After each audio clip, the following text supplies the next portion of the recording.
মাসের প্রথমে যখন স্যালারি পাই। মা আমি অফিস বেরোলাম। আরে দাঁড়া শোন, টিফিনটা তো নিবি, টিফিন না নিয়ে চলে গেলে হবে নাকি? খাবি কি? আরে মা তুমি কি ভুলে গেছো, কালকেই তো আমার স্যালারি ঢুকেছে।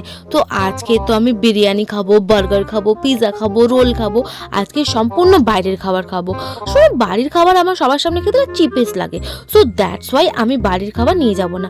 আজ থেকে আমি বাইরের খাবারই খাবো। Bye bye. বাবা বাইরের খাবার খাবি?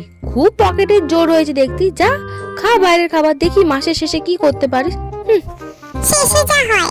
ও মা আমি অফিস বেরোচ্ছি। ঠিক আছে যা, টাটা। আরে আরে টাটা মানে কি? টিফিনটা তো দাও। টিফিন কেন? আমি তো তোর কোনো টিফিন বানাইনি। আমি কেন করতে যাবো? তুই তো বাড়ির খাবার খাবি, রোল খাবি, বার্গার খাবি, পিৎজা খাবি, বিরিয়ানি খাবি। তোর তো বাড়ির খাবার খেতে চিপেস্ট লাগে। খেতে হবে না, তুই বাইরে থেকে কিনে খা। চল ফট। আরে দূর, এইভাবে বলো না, এখন তো পকেটে পয়সা নেই, নাকে থাকতে হবে যে।